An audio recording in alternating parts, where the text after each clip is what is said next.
നല്ല ഈസി ആയിട്ടുള്ള വൈറലായിട്ടുള്ള മാത്യൂസ് കേക്ക് എങ്ങനെ ഉണ്ടാക്കാം നമുക്കിന്ന് നോക്കാം.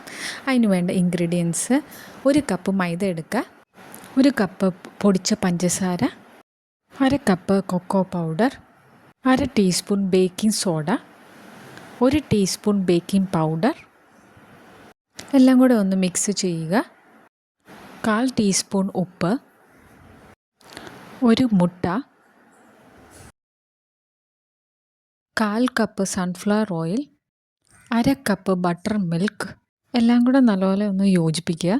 യോജിപ്പിച്ച ശേഷം 1 ടീസ്പൂൺ കോഫി പൗഡറും ചെറിയ ചൂടുള്ള 1/2 കപ്പ് വെള്ളവും കൂടെ ഒഴിച്ച് നല്ലപോലെ ഒന്ന് യോജിപ്പിച്ചെടുക്കുക. ഇനി ബട്ടർ പുരട്ടിയ ഒരു ടിന്നെടുത്ത് കേക്ക് ടിന്നെടുത്തിട്ട് അതിലോട്ട് ഈ ബാറ്റർ ഒഴിക്കാം. ഇത് കുക്കറിലാണ് ബേക്ക് ചെയ്യുന്നത്.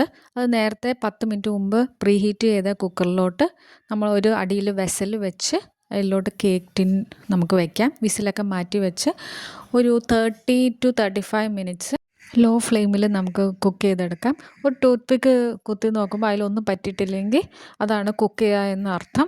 ഇനി നമുക്ക് ഐസിങ്ങിന് വേണ്ടിയുള്ള ഇൻഗ്രീഡിയൻസ് എടുക്കാം. Butter 100 gram, 1 cup sugar, 1/2 teaspoon vanilla. ഇതെല്ലാം കൂടെ നല്ലപോലെ ബീറ്റ് ചെയ്ത് നമുക്ക് കേക്കിൻ്റെ മുകളിലായിട്ട് ഐസിങ് ചെയ്യാം. മാത്യൂസ് കേക്ക് എപ്പോഴും റെക്റ്റാങ്കുലർ ഷേപ്പാണ്, അതുകൊണ്ട് ഞാൻ ഒന്ന് റെക്റ്റാങ്കുലർ ഷേപ്പ് ആക്കിയിട്ടുണ്ട്. നല്ല കട്ട് ചെയ്ത് നല്ല സോഫ്റ്റ് ആയിട്ടുള്ള ഒരു കേക്ക് നമുക്ക് കിട്ടും. ഈ കേക്ക് നമുക്ക് അവനിലും വെക്കാം. അതൊരു 180 ഡിഗ്രിയിൽ ഒരു 40 to 45 മിനിറ്റ്സിൽ നമുക്ക് ബേക്ക് ചെയ്തെടുക്കാം. അപ്പോൾ ഇതുപോലത്തെ റെസിപ്പി വേണ്ടവർ എൻ്റെ ചാനലൊന്ന് സബ്സ്ക്രൈബും ലൈക്കും ചെയ്യാൻ മറക്കല്ലേ.